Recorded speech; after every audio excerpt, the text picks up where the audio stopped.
तो hello and welcome friend, myself Sagar Vaidya और आप सबका फिर से स्वागत है हमारे चैनल में।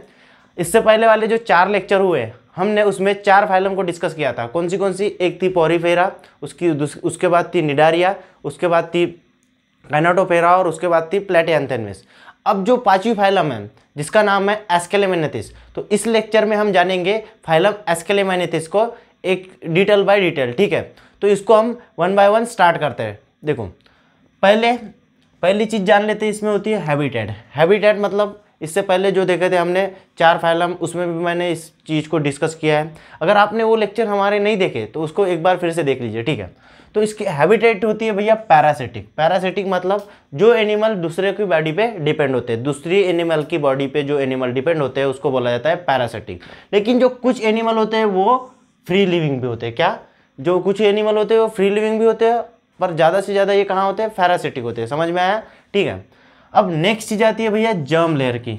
जर्म लेयर मैंने 2 टाइप की बताया था, एक होती है डिप्लोब्लास्टिक और एक होती है ट्रिप्लोब्लास्टिक। डिप्लोब्लास्टिक यानी जिसमें डिप्लोब्लास्टिक लेयर यानी जिसमें क्या होता है? इंडोडर्म और एक्टोडर्म, मेसोडर्म अब्सेंट होती है। और ट्रिप्लोब्लास्टिक जर्म लेयर मतलब जहाँ पे एक्टोडर्म, इंटोडर्म और मेसोडर्म तीनों टाइप की जर्म लेयर प्रेजेंट होती है, उसको बोला जाता है ट्रिप्लोब्लास्टिक। समझ में आया? तो हैबिटेट क्या कहाँ होते हैं? हैबिटेट होते हैं एक्वेटिक, पैरासिटिक हैबिटेट होती है पैरासिटिक, और कुछ जो होते हैं वो फ्री लिविंग होते हैं। और जो जर्म लेयर होती है वो ट्रिप्लोब्लास्टिक होती है। समझ में आया? जर्म लेयर कैसी होती है? ट्रिप्लोब्लास्टिक। समझ में आ रहा है? अब नेक्स्ट बढ़ते हैं आगे। नेक्स्ट होती है भैया बॉडी सिमेट्री। बॉडी सिमेट्री होती है बायलैटरल सिमेट्री। समझ में आया? अब बायलैटरल सिमेट्री क्या होती है? जैसे एक आध एनिमल है, अगर ये एनिमल है, समझ लो ये एनिमल है और ये कौन सा एनिमल है? एस्केलेमेंथिस फाइलम का अगर एनिमल है, अगर मैं इसको काट रहा हूँ तो ये 2 इक्वल पोर्शन में इक्वली डिवाइड हो जाएगा। समझ में आ रहा है? ये क्या हो रहा है समझ लो, ये एस्केलेमेंथिस है, अगर मैं इसको काट रहा हूँ तो ये 2 इक्वल पोर्शन में डिवाइड हो जाएगा। इसको बोला जाता है बायलैटरल सिमेट्री। क्लियर है? ठीक है, ये हो गई हमारी बायलैटरल सिमेट्री। नेक्स्ट आते हैं भैया बॉडी कैविटी पे। बॉडी कैविटी क्या होती है?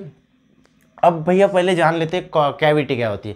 तो कैविटी ऐसी चीज़ होती है जैसे हमारा एक ह्यूमन बॉडी का और ह्यूमन बॉडी है, बॉडी के अंदर ऑर्गन होते हैं। ठीक है, अब ये ऑर्गन में कुछ स्पेसिफिक गैप होता है। क्या होता है? स्पेसिफिक गैप होता है। लेकिन ये जो एस्केलेमेनिथिस है, एस्केलेमेनिथिस में गैप तो होता है लेकिन ये ठीक से डेवलप नहीं होता। समझ में आ रहा है?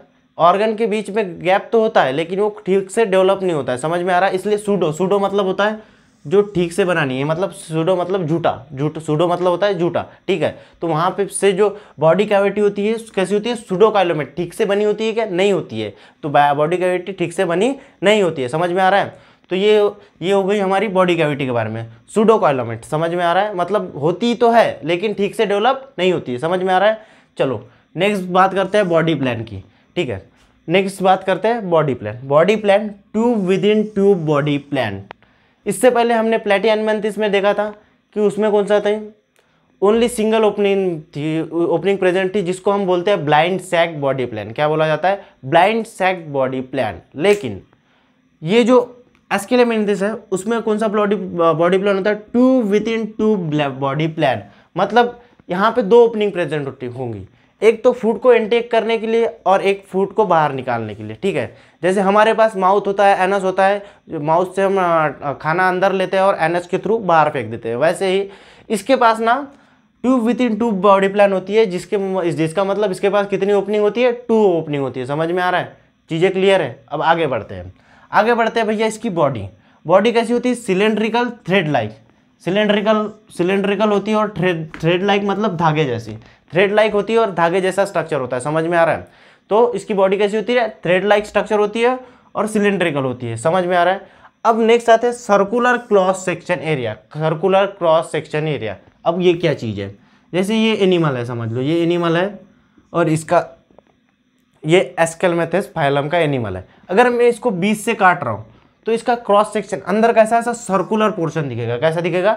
सर्कुलर। जैसे एक पाइप को अगर हम काटते हैं, अगर एक पाइप को काट रहे हैं तो बीच में जो सर्कुलर एरिया दिखाई देता है, तो उस जैसे ये सर्कुलर एरिया है। ठीक है, अगर इसको हम काट रहे हैं तो यहाँ सर्कुलर एरिया दिखाई देता है। तो इस सर्कुलर एरिया को क्या बोला जाता है?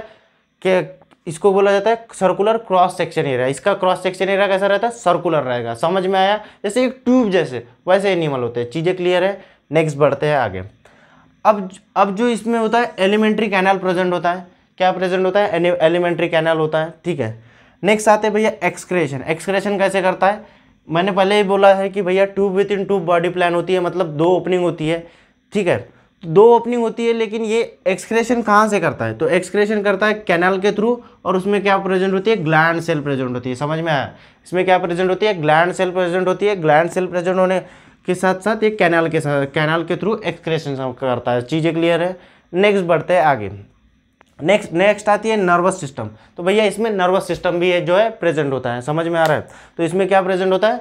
नर्वस सिस्टम भी प्रेजेंट होता है। नर्वस सिस्टम प्रेजेंट होता है इसमें। ठीक है, अब नेक्स्ट बात करते नर्वस सिस्टम में कहाँ क्या क्या होता है? नर्व रिंग होते हैं और वहाँ पे नर्वस सेल होते हैं। ठीक है, नर्व रिंग और नर्वस होते हैं। ठीक है, अब सेक्सुअलिटी की बात करें तो ये यूनिसेक्सुअल होते हैं। यूनिसेक्सुअल मतलब मेल अलग होता है, फीमेल अलग होता है। ठीक है, मेल अलग होता है और फीमेल अलग होता है। सेक्सुअलिटी की अगर हम बात करें तो मेल अलग होता है और फीमेल अलग होता है। और एक चीज़ होती है, अगर हम एस्क्लेमेंथिस में अगर बात करें तो ये जो मेल फीमेल है ना, ये लॉन्ग होती है। कैसी होती है? लॉन्ग होती है। इनकी जो हाइट होती है वो ज़्यादा होती है और दिखने में भी लंबे होते हैं। और जो छोटे होते हैं उनको ये होते हैं मेल होते हैं। समझ में आया? अगर बाकी लिविंग ऑर्गेनिज्म में देखें तो वहाँ कैसा मेल स्ट्रांग होते हैं, लेकिन यहाँ पे जो है फीमेल स्ट्रांग होती है। एक एक्सेप्शन पकड़ ले हनी बी का। ठीक है, हनी बी में भी फीमेल जो है वो स्ट्रांग होती है। ठीक है, तो इसको पहचानेंगे कैसे? जो लॉन्ग होगा वो फीमेल होगा और जो छोटी होगी उसको क्या बोला जाएगा?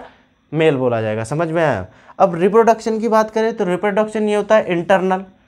अब 2 गामेट फॉर्म हो रहे हैं क्योंकि यूनिसेक्सुअल होता है। मतलब देखो, एक मेल अलग होगा और फीमेल अलग होगा। इससे पहले हमने प्लेटियनमेंथिस में देखा था बायोसेक्सुअल था, मतलब वहाँ पे मेल भी एक ही जगह में था और फीमेल भी एक ही जगह में था। लेकिन यहाँ कैसा यूनिसेक्सुअल है, मतलब मेल अलग होगा और फीमेल अलग होगा। समझ में आया? ठीक है, मेल अलग होगा और फीमेल होगा। और रिप्रोडक्शन की बात करें तो इसमें इंटरनल फर्टिलाइजेशन, मतलब बॉडी के अंदर। अब मेल अलग है, फीमेल अलग है, दोनों क्या करेंगे? फर्टिलाइजेशन करेंगे। उसके बाद जो फर्टिलाइजेशन होगा, गमेट फॉर्मेशन होगा, वो बॉडी के अंदर होगा। सारी चीज़ें क्लियर है? मुझे लगता है आपको सारी चीज़ें क्लियर हो गई होंगी। अब एक बार फिर से एक वन शॉट रिवीजन कर लेते हैं, जिसकी वजह से आपको सारी चीज़ें एकदम से क्लियर हो जाएगी। ठीक है, तो फिर से शुरू करते हैं। फाइलम का नाम है एस्क्लेमेंथिस। हैबिटेट की बात करें तो पैरासिटिक है, फ्यू आर फ्री लिविंग है, कुछ जो है फ्री लिविंग होते हैं। ठीक है, नेक्स्ट आते हैं जर्म लेयर की। डिप्लोब्लास्टिक जर्म लेयर होती है। उसके बाद बॉडी सिमेट्री की बात करें तो बायलैटरल सिमेट्री होती है। ठीक है, बायलैटरल सिमेट्री क्या होती है समझ में आया है? अब नेक्स्ट बात करें तो बॉडी कैविटी सूडो कॉइलोमेट होती है, मतलब प्रेजेंट तो होती है लेकिन फेक होती है। समझ में आ रहा है? नेक्स्ट बात करते हैं बॉडी प्लान की। तो tube with in tube body plan होती है, जिसका मतलब इसमें कितने ओपनिंग होंगे? 2 ओपनिंग प्रेजेंट होंगे। कितने होंगे? 2 ओपनिंग प्रेजेंट हो गए।